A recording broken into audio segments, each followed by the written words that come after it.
3 of Buddha Poornima celebrations happening at Pyramid Valley.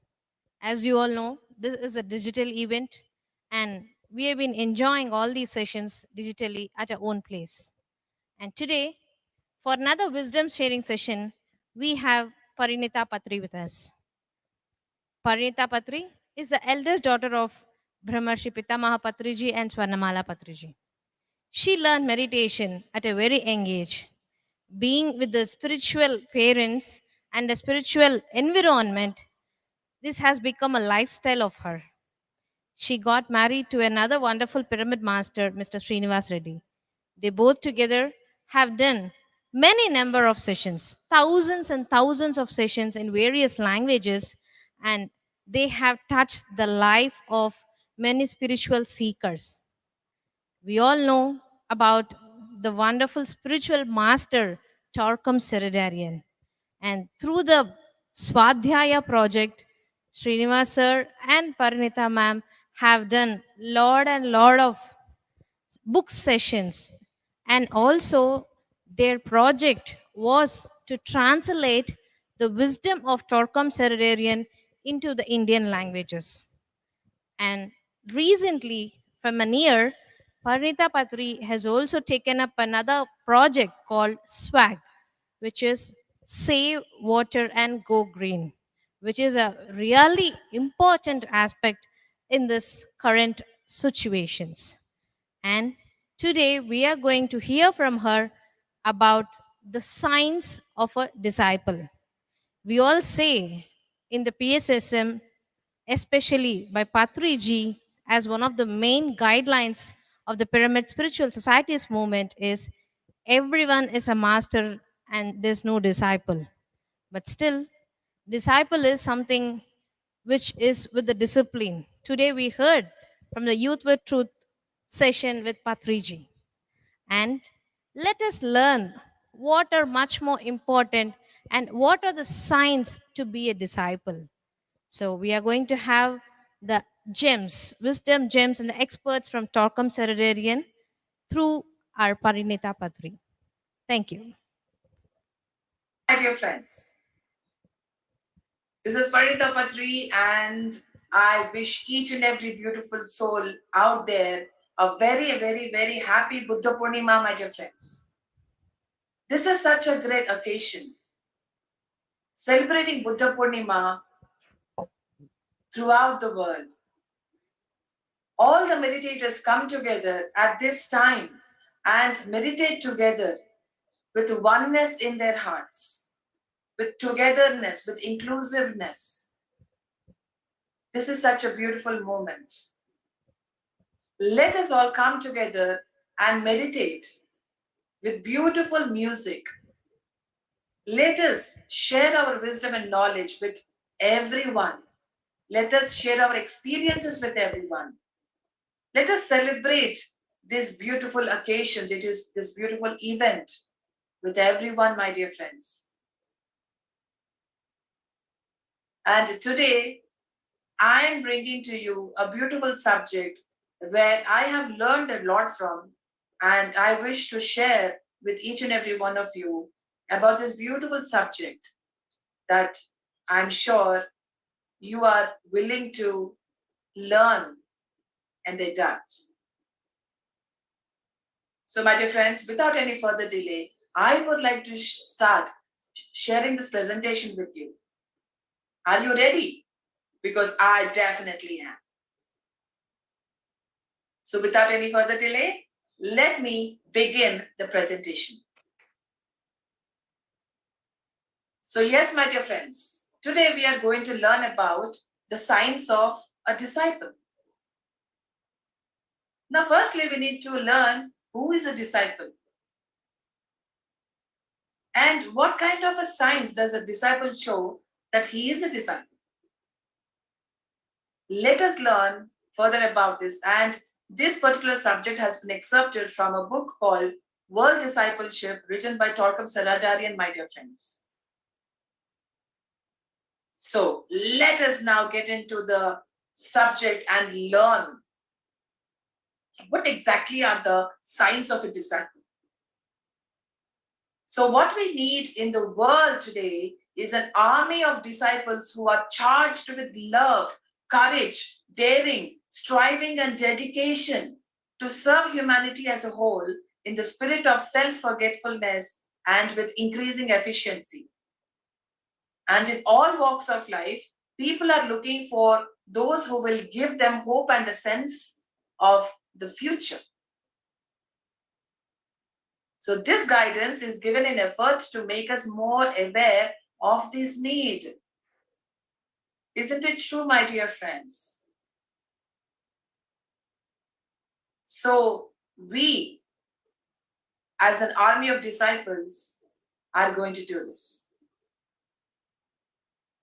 So, there are two words which we read over and over in the ageless wisdom teachings. One is the word disciple, and the other word is the future. These words are the key to learn about our responsibilities to the whole life by thinking about the future and doing so as disciples. And thinking about our future helps us to strive in the right direction and balances us.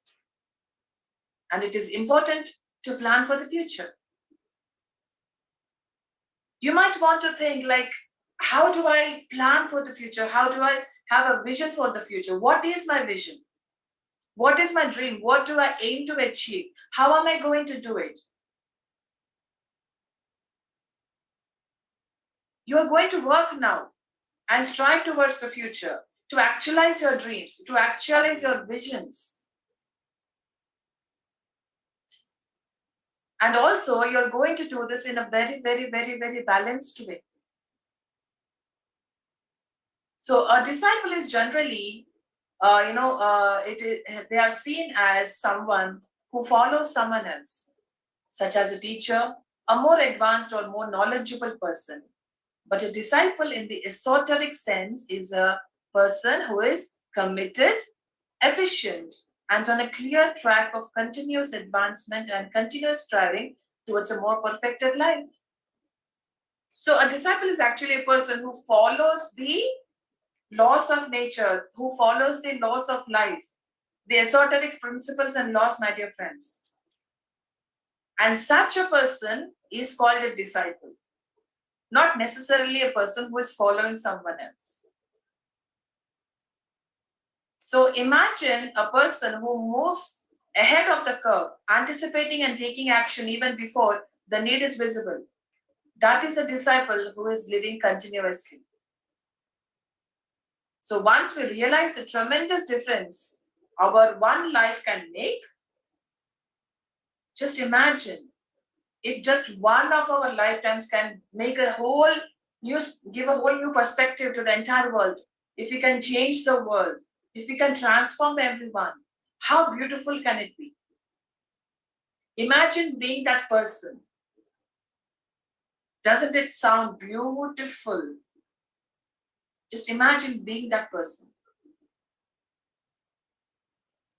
So, what are the signs of a disciple?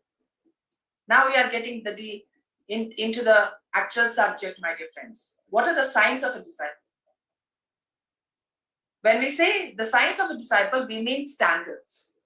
Nations, groups, and humanity as a whole expand their consciousness or degenerate according to the standards presented to them. So, if you want to know the destiny of a family, of a person, or of a nation, you must discover what standards were presented to these nations, to these groups, or to that person. What kind of standards are you giving to your family, to your group, to your nation, and to the world as a whole? Here we are going to understand about 14 different signs of a disciple, my dear friends. There are 14 signs of a disciple. I would suggest everyone to maybe take a pen and a paper to write down all these signs of a disciple and try to relate to them and see if they can, if you can really adapt all these signs of a disciple. These standards go to our subconscious mind and slowly control our thinking, relationships, and activities.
the signs of a disciple. So each sign is a disciple of a disciple is a standard, and if we think about these standards, we see that our life is becoming better, healthier, happier, and more prosperous and even more successful.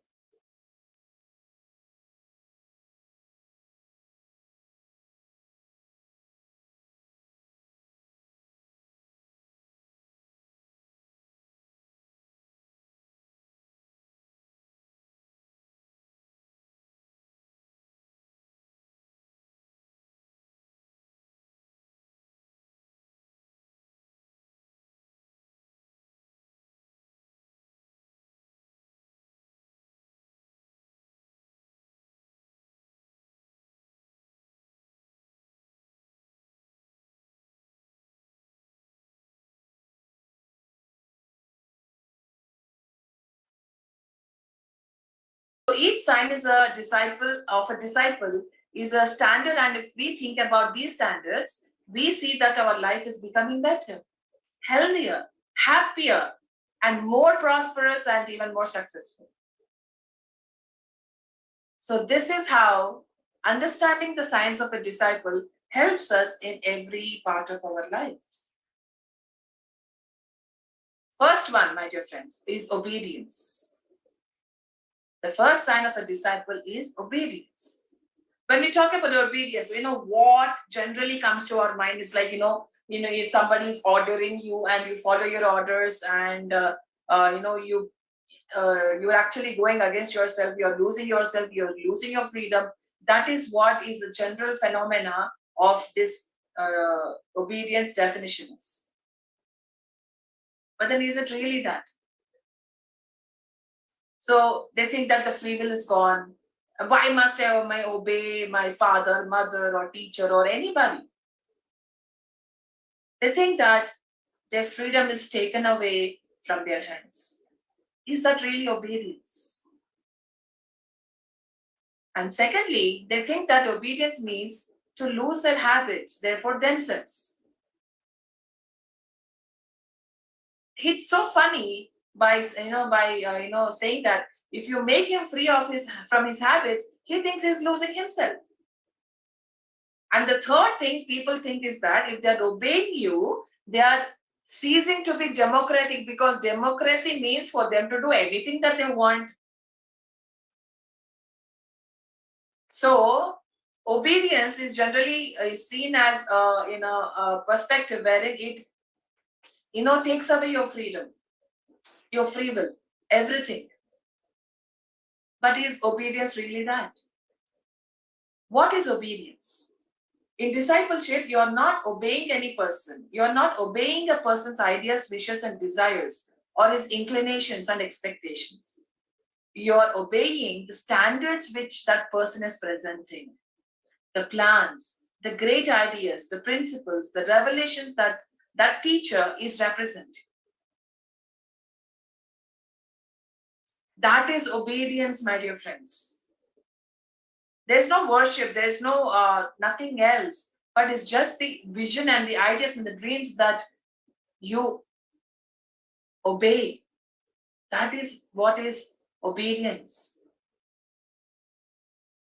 For example, a person representing the law stops you from driving too fast. This man personally may be good or bad. It does not matter, but is representing the law. He gives you a ticket. And if you do not obey him, he gives you another ticket. And you come to your senses and say, I must not drive 100 kilometers an hour speed. I'm going to obey the law, the rules, the regulations, the standards. So you're basically not obeying the police, but you're obeying the law. There is a difference. So that is the secret of obedience, and sometimes it is called esoteric obedience or spiritual obedience. Isn't that a wonderful insight into the concept of obedience, my dear friends? So one day, Torkam's father, the author who has written this book, he is stating an example of his own life. And one day, Torkam's father and he were watching a carpenter who who was planning and cutting a piece of wood. It was making lots of noise. The father asked, "Why did you think this wood is making so much noise?" He answered, "It is because he's cutting it." His father did not answer, and 2 or 3 hours later he said, "Why was the wood making noise?" And he answered, "It was because the wood did not want to be something a carpenter was trying to make it." "Do you understand?" he asked. "Yes. The carpenter is trying to raise the glory of the wood and make it a window, but the wood did not want it. That is why it is screaming." By obeying the carpenter, the wood was becoming something better than it was before. So the carpenter was actualizing his vision for the wood, and the wood was becoming a vision. Isn't that wonderful perspective, a viewpoint? So when a disciple is obeying the teacher, he's not obeying the teacher.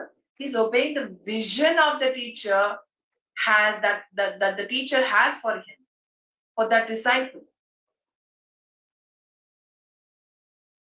There is a huge difference. So if you can see this picture, the teacher is guiding the student. The teacher is saying that, you know what, if you touch this wire, you may get shocks. If you touch that wire, it may bring death also. So be careful. So we obey the master, we obey the teacher. Otherwise, we will have to pay for what we have done, for not listening to the teacher, for not obeying the teacher. That is where our teacher plays a role. And that is where a disciple needs to obey the teacher.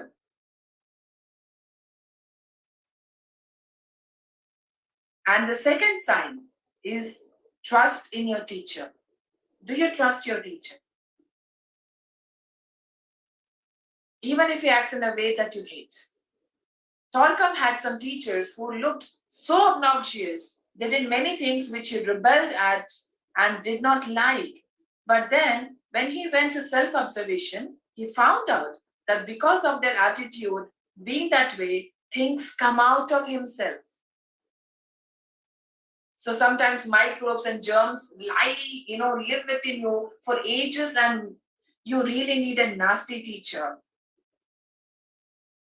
The nasty teacher can be, anyone, your friends, your family, your society, your group members, anybody. When I say nasty, it means that that person, the teacher, is bringing something out of you. All the things that you have stored inside, it is coming out of you. So if you do not trust him, he cannot establish a close tie with you and activate these germs and microbes and bring them to the surface for you to see.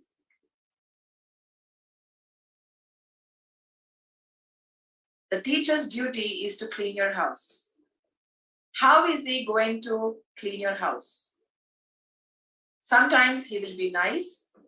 Sometimes he will scratch your wounds. So sometimes he will even cut and destroy things. In the case when he likes you and caresses you, you think he's a good teacher. But when he steps on your tail, you think he's no good. Why is he no good? Is it because he's bringing something out of you which is detrimental for your spiritual progress? What is it that makes you decide whether a person is good or not good? You're identified with a beast within yourself, and you do not want to lose that beast. Have you ever come across such a situation, my dear friends?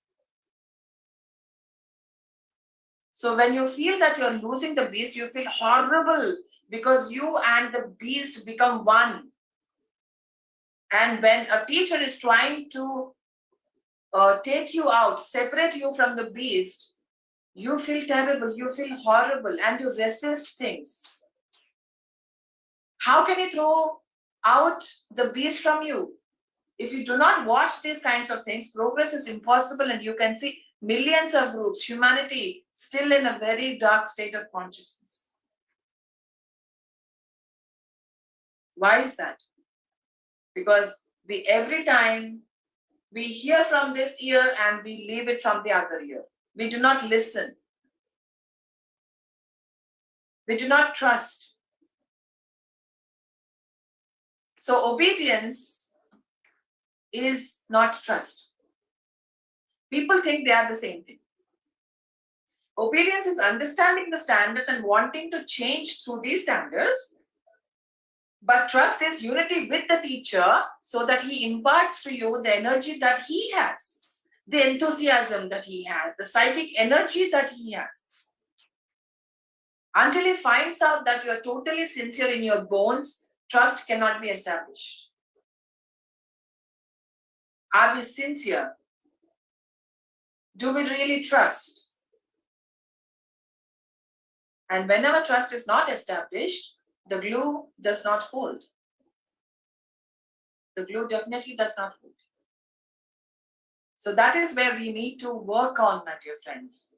We need to really understand what is trust and how can we trust. The third sign of discipleship is humility, my dear friends. What is humility? Let us really understand in a deeper sense what is humility. Humility is a position you take in the center of a triangle. One point of the triangle is the past, one point is the present, and one point is the future. So these three angles are the basis or the foundation of us becoming humble to bring humility in our lives. And you see your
the whole electric pattern creates disturbances and it circuits you.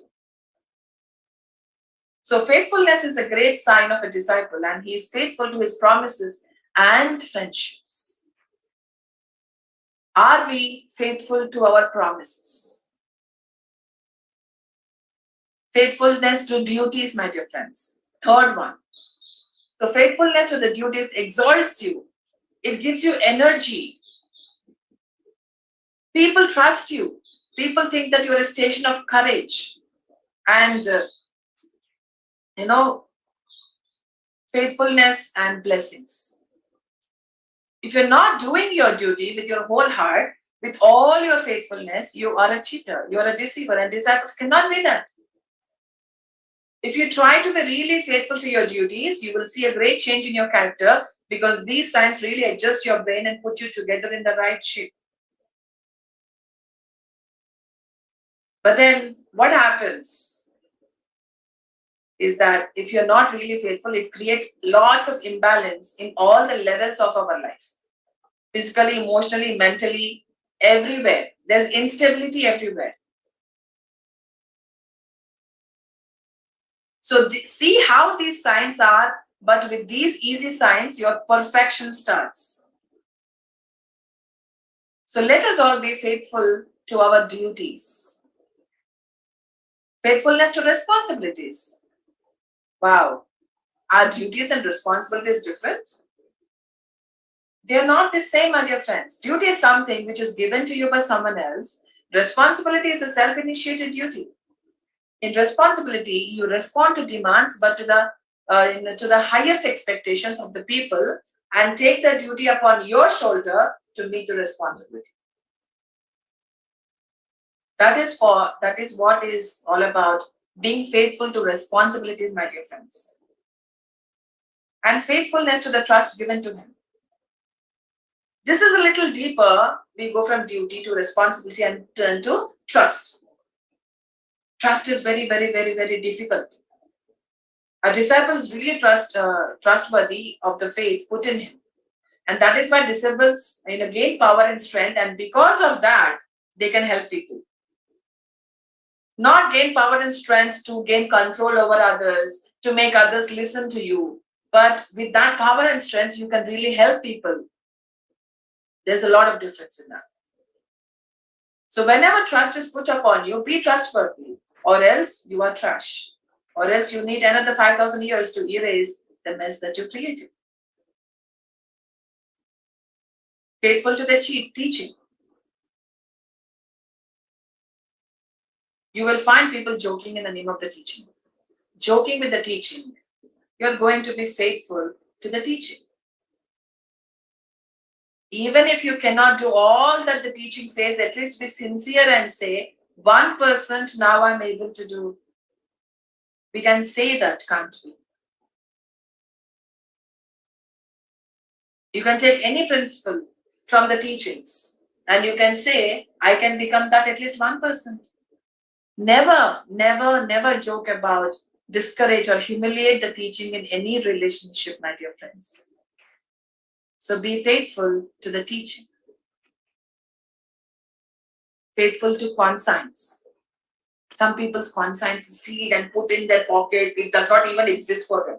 So they go gossip and slander continuously. They show themselves as knowing everything and being somebody or everybody. So a great master once said, on the path of discipleship, you cannot take combustible materials with you because they will burn you. What are these combustible materials that he is talking about? These combustible materials are slander, malice, treason, gossiping, and everything. Vanity, ego. So these are all combustible materials which later will burn us. So it is better to be without them. So we all need to be faithful to our conscience, my dear friends. We finish the 7 types of faithfulness, my dear friends, and we come to the 6th sign of a disciple, which is respectfulness. Respect for your father and mother. It is a commandment. Respect your children, your friends, your teacher, Never speak badly about your wife or husband or friends. Respect them. You can keep silence sometimes, but it must not be the wrong silence, because with wrong silence, you really disrespect someone. Silence is subtle, but we always need to remember to be respectful. Why be respectful? Respectfulness makes you see the values in others. Respectfulness is proof that you are not a slave of your vanity and ego. And you can see that others are beautiful. You can see their oneness with you.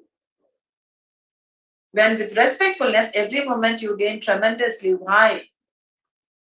Because whenever you see beauty in others, whenever you feel that oneness with others, you gain a lot of energy. And with that energy, you can really help people see the beauty in themselves. We really gain a lot of energy. We really gain a lot of inspiration and enthusiasm from everyone, my dear friends. And that is why being respectful is very, very, very important. Never give up on respectfulness, even if you're angry. Sometimes when we are angry, all kinds of wrong words come out of our mouth, which we may not intend to mean later.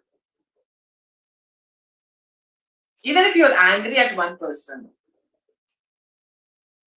let us not lose our respect. Let us be respectful. So, respectfulness is a cooperative act with divinity existing in other people. Don't we all see God in others, or do we see something else in others? That is the ageless teaching, my dear friends. Seeing the beauty in others is an ageless teaching which we all need to, apply in our life, in each and every relationship. And respectfulness makes you see a man's beauty and divinity within him, that there is hope, that there is light. Isn't that so, so, so beautiful? We need to learn to see hope and light and future and beauty in each other, my dear friends.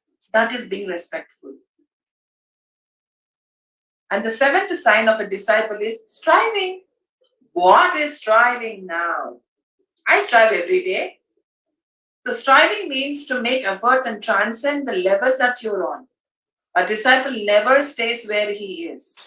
He's always progressing. Striving improves your behavior because you're always shaping yourself. You're always constructing yourself. You're always building yourself. You're always working on yourself. And you know that this and that is wrong. Okay, let me shape a little and a little more. Little is so good because you're improving. One thing is for sure, never ever expect that suddenly you will be your God. But improvement is your right. You can improve. And improving is striving. Striving purifies your emotions. Whenever you say that, I'm polluted with these emotions, I have slander, malice, fear, hatred, anger, jealousy, revenge, and everything else, what is striving? How can we strive in these conditions? Striving is to step on them, slowly, slowly, slowly, reducing them to ashes and not be caught in the massive turmoil of emotions.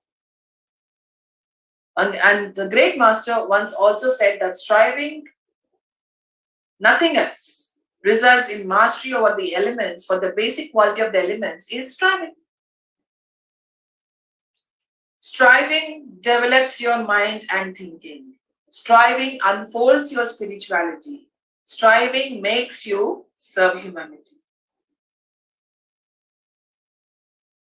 So that is about striving, my dear friends. We come to the eighth step, eighth sign of a disciple, which is called sidelessness. Oh my God, what is sidelessness? People are engulfed in racism, in nationalism, in patriotism, in clans. They take sides, but life has no sides. Real consciousness has no sides. Sidelessness means that you stand for all that exists. You're all inclusive. You're all embracing. You're not on particular one side. You're not biased. You're not partial. You're completely impartial. You're in a neutral state. You're in a balanced, calm, and centered position. You do not stand for sides. Every time you stand for parts, you destroy yourself and cut yourself from the whole. What do you stand for? Whose side are you on? You create friction between your silly self and the whole which exists in your within. I'm neither on your side nor on his side. I'm for both of you. And this is what compassion is. Compassion is sidelessness. Now, do we have compassion? So this is something that we really need to think about. This is called sidelessness, my dear friends. And then we come to the 9th sign of a disciple, which is called clarity. All real disciples try to be clear in their conversations, talks, feelings, thinking, writing, and other activities so that they do not create misunderstanding, illusion, or a false image. Now, what is a false image? They think they are somebody, but they are not. They think they are doing something, but they are not.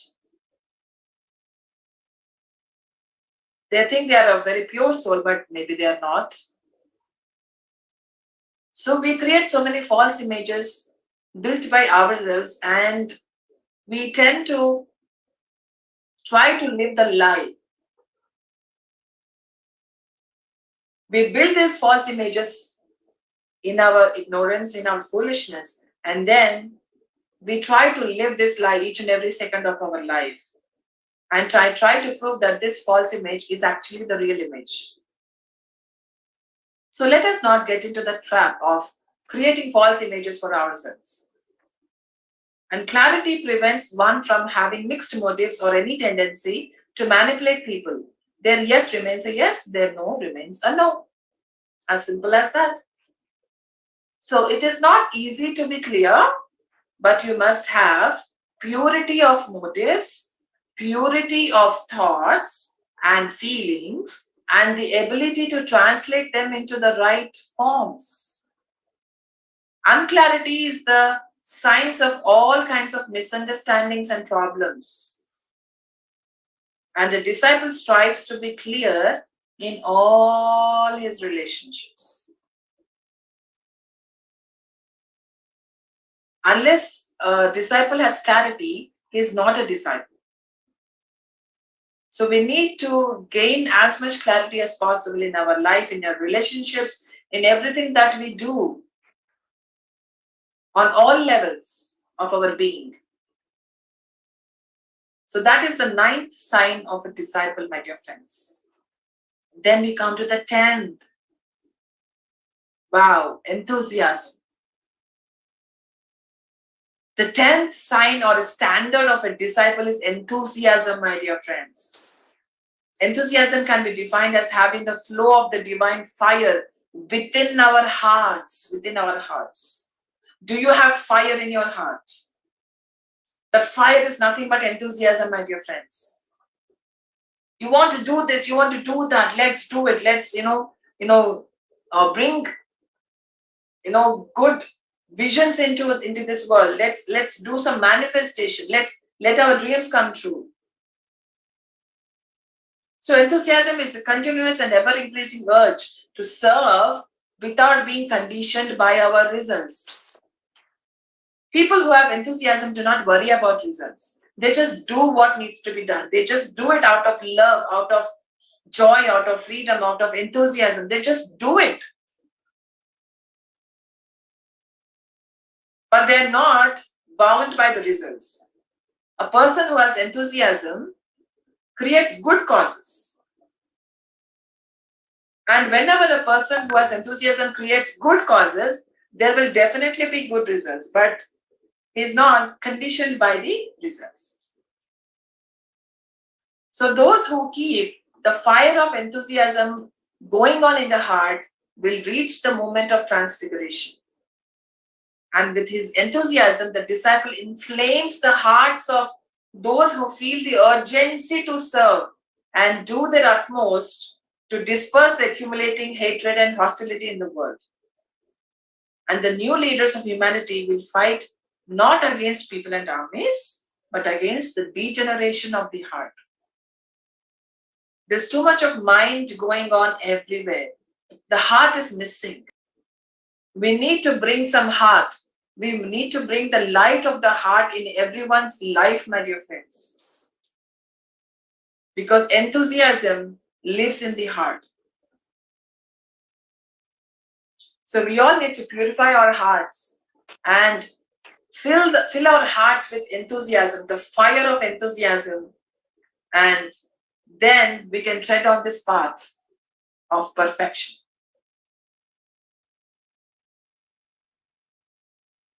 Enthusiasm creates group fire. Wow, really? Enthusiasm creates group fire. The flame of enthusiasm kindles the hearts of the group. Heart, my dear friends. Please bear this word in your mind or in your heart. So it kindles the hearts of the group and the group becomes alive. Members of the group support each other and encourage each other for their every effort of creativity and service. Enthusiasm kindles the souls of group members with the vision for which they offer themselves. Enthusiasm in a group expands the field of influence of the group in the environment. Isn't this true? Isn't this beautiful? So serving groups are those groups in which the members carry their fires wherever the group presents a lecture, a seminar, or a festival. So let us protect this fire within our hearts. Let us not diminish it. Let us do everything to protect that fire in our heart, that enthusiasm in our hearts. And let us build that fire among our group members. And the 11th sign is gratitude. Gratitude is a powerful sign of discipleship. He never forgets the help he received from others, no matter how small it was, and tries to pay it back with interest. Gratitude, my dear friends, such a lovely, lovely, lovely word. Gratitude prevents a disciple from falling into treason, gossip, slander, and crimes. If a person has gratitude, he will not allow himself to get into these kind of things.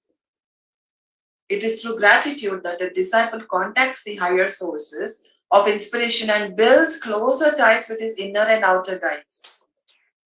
Because great ones feel deep sorrow, my dear friends, for this, for those who live in the darkness of ingratitude and eventually fall into treason. So let us build a spirit of gratitude, build an attitude of gratitude in our lives, in all phases of our life and relationships, in all the levels of our being. And the 12th sign is that a disciple does not react. When people hurt your feelings, when people gossip about you and slander you, when people do not understand you, when people steal from you, when people manipulate you in various ways, you do not react. But then what does this mean? Does this mean that the disciple encourages people to take advantage of him and exploit him? In a sense, yes. But remember that a true disciple is connected with the karmic law and he lets karma take care of it. Karma pays very high interest to those who were manipulated and exploited in the past.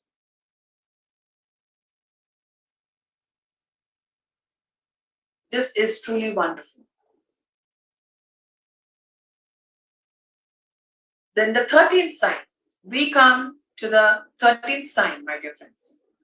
The 13th sign of a disciple can be formulated as a desire to be corrected. Every time you give a lecture, go to your teacher and insist that he or she show you the better ways to give lectures. Taking the loving criticism from your teacher elevates you to the rank of a true server. Consult your teacher. Take advice where you can really improve yourself. So often you give the most stupid lecture and you fall in love with yourself. You think that no one could be as good as you are. But a disciple always goes by standard and tries to see how lacking he is and how he can improve. Narcissism is a very common sickness in the hearts of those who cannot transcend the level where they are. They like to stay in shallow waters and are scared to try to enter into the new currents of inspiration and into the labor of self perfection. This is where humility also comes into place.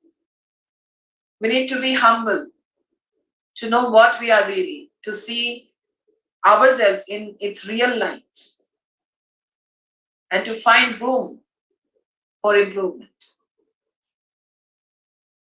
So you must remember that you can always improve yourself in anything that you're doing, because to improve means to advance on the path of perfection. It is definitely the path of perfection. We all always need to keep improving ourselves. There's always room for improvement. We come to the final sign of a disciple, my dear friends, which is called co-measurement. Oh my God, what is co-measurement right now? Co-measurement, or the ability to be to circumspect. So you do things, you speak things, you write things, taking into account all sides of the issue, and then do it. The disciple does not decide or plan or talk or act until he examines all sides of an issue under consideration. That is called as co-measurement. That is called as circumspection, my dear friends. That is where even the reaction comes into place. You do not react immediately. You understand the situation. You try to see an issue from all sides of angles, all sides of viewpoints, every perspective, and then you consider those viewpoints. You consider everything, all the perspectives. You examine an issue. So co-measurement is a sign of an expanded consciousness. And most of our mistakes originate from our attitudes based on limited knowledge, on limited information, on a limited point of view, on ignorance, or on our narrow-mindedness. Whenever we co-measure, we really challenge ourselves to see everything from a different point of view. It will not allow us to be one-tracked, to be single-minded. It allows us to have expanded consciousness, expanded mind, open-mindedness, which is very difficult to achieve. But we really need to strive towards working on our open-mindedness, on our co-measurement. There are many games by which we learn a lot, but we learn not to move until we consider the position of all players.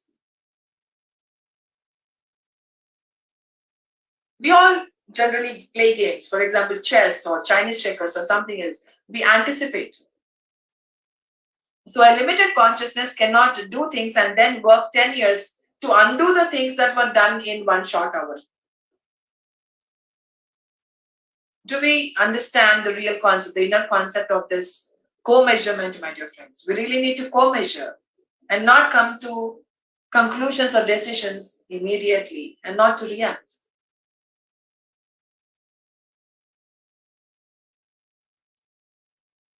So here we are ending the presentation, my dear friends, by saying that discipleship is a victorious life. So there ends our presentation, my dear friends. Thank you, my dear friends, for being there for this whole presentation. And I hope it has given all of us a new perspective, a new meaning for being a disciple And let us all adapt and live the meaning of a disciple. Thank you, my dear friends. And I wish you all yet again a very, very, very happy Buddha Purnima, my dear friends. Thank you very much for giving me this opportunity. I thank PMC. I thank all of you people for doing this great service, for this meditation, for this celebrations. Thank you very much. And this is Parinitha Patri signing off. Namaste.